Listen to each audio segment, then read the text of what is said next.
የክልላችን መንግስት በዚህ ዓመት እንደምታውቁት የ25 ዓመት ፍኖተ ካርታ የ5 ዓመት ስትራቴጂክ እቅድና የ1 ዓመት ደግሞ እቅድ ተዘጋጅቶ ወደ ስራ ተገብቷል። የንግድ ስርዓቱ የግብይት ስርዓቱ በቴክኖሎጂ መደገፍ አለበት። ለምናስበው መዋቅራዊ ሽግግር ምርትን እስከ ተጠቃሚው ድረስ እስከ ማድረስ ጊዜ ባለው ሂደት በቴክኖሎጂ የተደገፈ ግብይት ንግድ ማካሄድ አለብን ነው መሰረታዊ ነገር። ንግድና ገበያ ልማት ዘመናዊ ሊሆን የሚችለው ለመዋቅራዊ ሽግግሩ አቅም ሊሆን የሚችለው ከተለመደው የግብይት አሰራር ወጥተን ዘመናዊ የገበያ ማዕከላት ሲመሰረቱ አምራችና ሸማች በቀጥታ ሲገናኙ ከደላላ ነፃ የሆነ ግብይት ሲካሄድ በመሆኑ በክልላችን ይሄንን የገበያ ስርዓት የማዘመን ሁኔታ ተጀምሯል። አሰራሮች አሉን፣ ደንቦች፣ መመሪያዎች፣ ህጎች አሉን። እነዚህ ህጎች ከዚህ በፊት ለነበረው ለመጣንበት ሂደት ጠቃሚ ናቸው፣ እዚህ አድርሰውናል።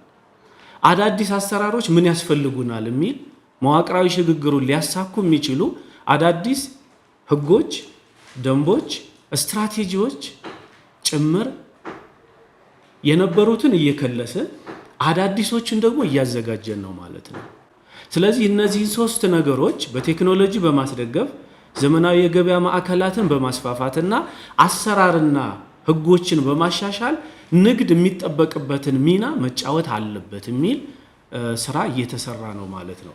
በክልሉ ውስጥ አቅርቦትን የሚያሻሽሉ ምርት በስፋት ይዘው መቅረብ የሚችሉ ትልልቅ ነጋዴዎች ላይ አተኩረን እንስራ ነው በዚህ ዓመት የተለየው ነገር። እስካሁን በመጣንበት ሂደት በ4 ወር ውስጥ ወደ 60550 የሚሆኑ ነጋዴዎች በአዲስ የንግድ ስርዓቱን ተቀላቅለዋል። ከዚህ ውስጥ 4463 የሚሆኑት ጀምላ ነጋዴዎች ናቸው።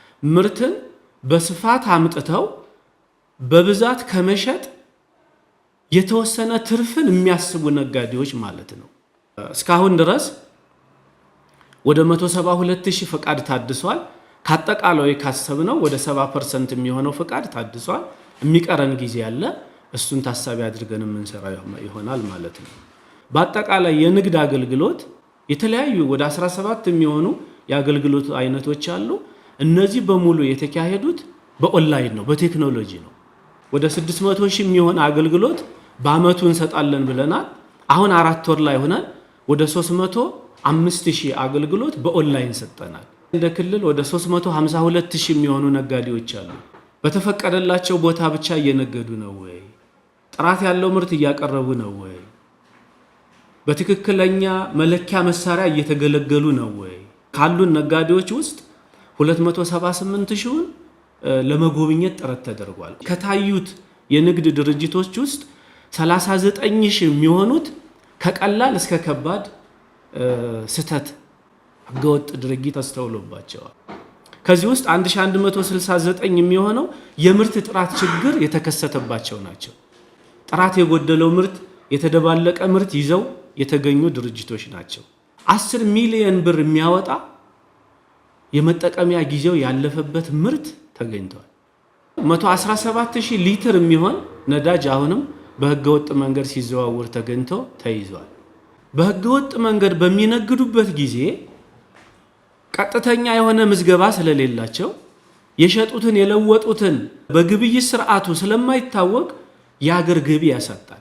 ህጋዊ ነጋዴዎች ህገወጡን ስንቆጣጠር ህጋዊ ነጋዴው የተመቸ ነገር አገኘ፣ የተመቸ ስርዓት አገኘ ማለት በአቅርቦቱ በንግዱ ማህበረሰብና በሸማቹ በንግዱ ማህበረሰብና በመንግስትና በህብረተሰቡ መካከል ያለው መስተጋብር ጤናማ ይሆናል።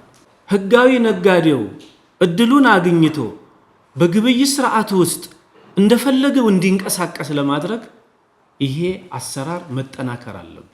ህገወጥ ኬላ የመንግስት ፍላጎት ያልሆነ በሸማቹ ላይ በነጋዴውም ላይ ችግር የሚፈጥር መሆኑን በጥልቀት ተገምግሟል፣ ውይይትም ተደርጎበታል።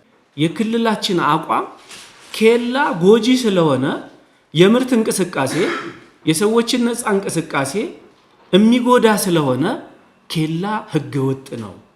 145 የሚሆኑ ህገወጥ ኬላዎች የተለያየ ስራ እንደሚሰራባቸው ማረጋገጥ ችለናል።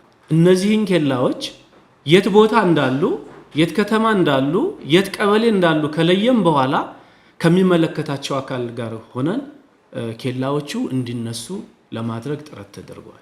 ኤክስፖርት ምርት ሰሊጥና አኩሪ አተር፣ ቦሎቄ፣ ማሾ ሆኖ የክልላችን መታወቂያ ሆኗል። ይሄ ምርት በዓለም ገበያ ይፈለጋል፣ ዋጋ አለው።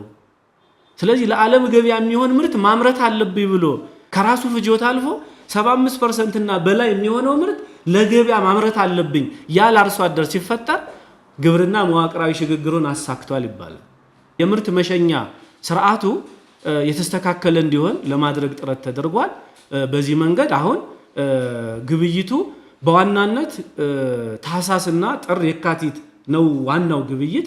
ግን ከወዲሁ ወደ 800,000 ኩንታል የሚሆን የኤክስፖርት ምርት በመሸኛ ልከናል። የኤክስፖርት ምርት ሳይደናቀፍ በወቅቱ ለዓለም ገበያ እንዲደርስ ላኪዎችን ማበረታታት መደገፍ አለብን።